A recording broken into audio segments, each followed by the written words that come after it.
Président Obiang, précisément sur cette question de la transformation des richesses de tous vos pays, quelles seraient pour vous les vraies priorités aujourd'hui?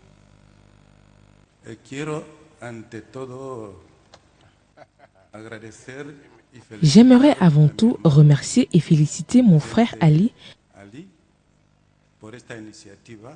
pour avoir pris l'initiative de convoquer ce forum pour l'investissement en Afrique.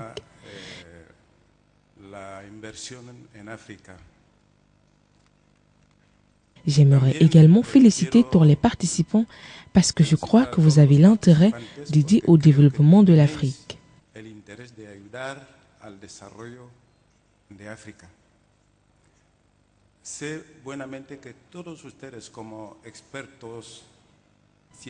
Je sais tout bonnement que vous tous, comme experts, scientifiques, économistes, êtes tous ici pour aider le continent africain en général et l'Afrique centrale en particulier.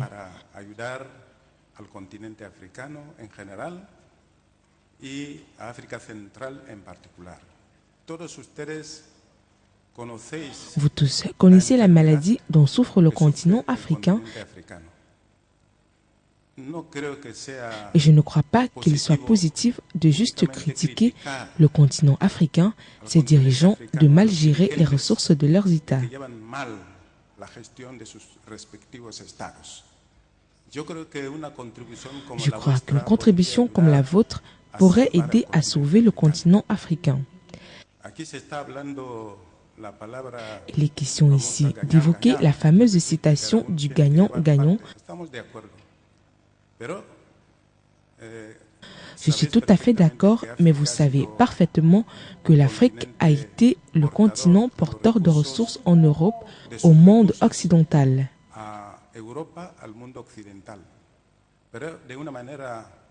Mais d'une manière injuste, c'est-à-dire que l'Afrique n'a rien gagné pendant cette période d'exploitation coloniale.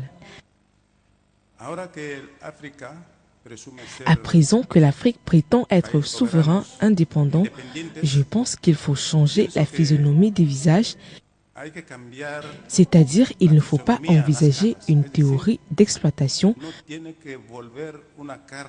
sans donner de considération au continent africain.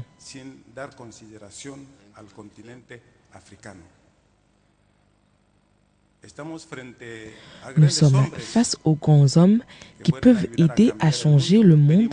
Nous vous demandons de nous aider à changer la physionomie de nos États respectifs. Par conséquent, je pense que l'unique manière de réussir ces objectifs,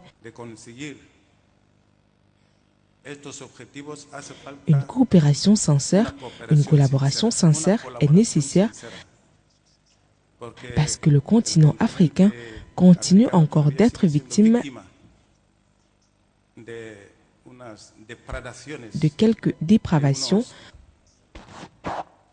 de quelques ingérences qui ne correspondent pas à ce que l'on peut appeler aide au continent africain.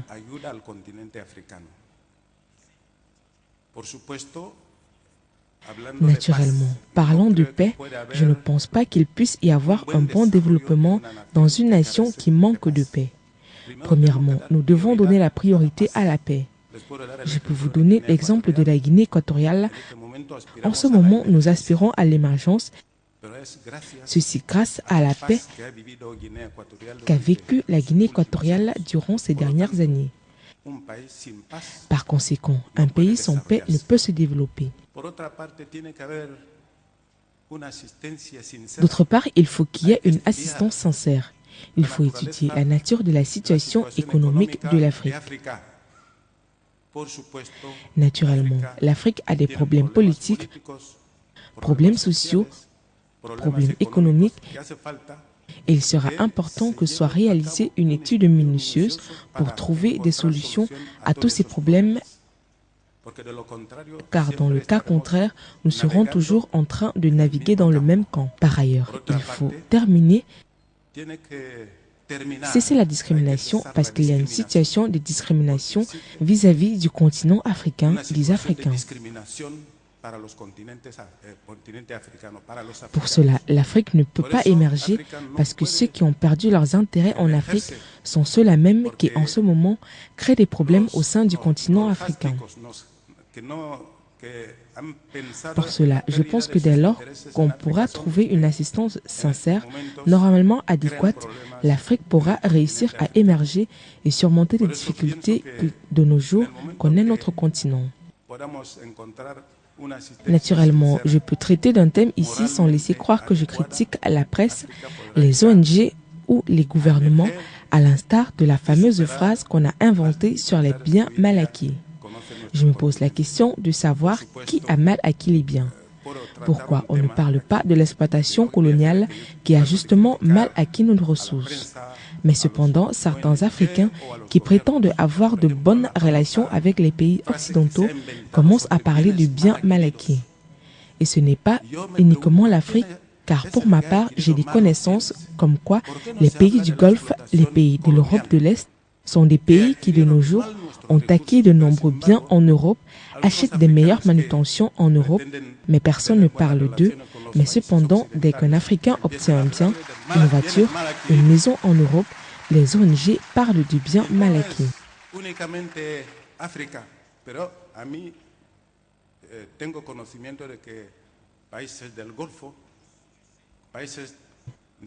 Je crois qu'en Afrique, nous n'avons aucun intérêt à mal acquérir nos biens.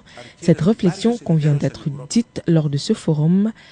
Ceci étant, je demande de l'aide des hommes d'affaires, des investisseurs. Je peux donner l'exemple de la croissance économique de la Guinée équatoriale. La Guinée équatoriale était le pays le plus pauvre du continent, mais avec l'investissement des compagnies pétrolières américaines, la Guinée équatoriale aspire à une situation d'émergence. De adquirir mal nuestros bienes. Esas reflexiones conviene que se diga aquí en este foro. Por supuesto, yo pido que ces hommes ont agi positivement. Ils ont aidé la Guinée équatoriale à atteindre ces transformations rapides que la presse commente.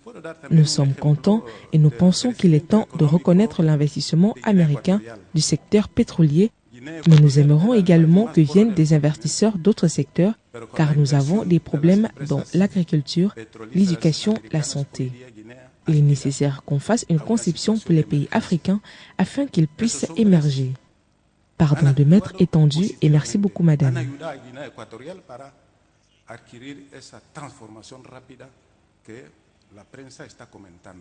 Nosotros estamos contentos. Creo que es momento de reconocer la inversión americana del sector petrolero, pero también queremos que vengan otros sectores. Tenemos problema de la agricultura, problema de educación, problema de sanidad. Hace falta que se haga un diseño para los países africanos a fin de que podamos empezar a emerger. Perdona que sea larga, pues muchas gracias, señora. Bueno, gracias.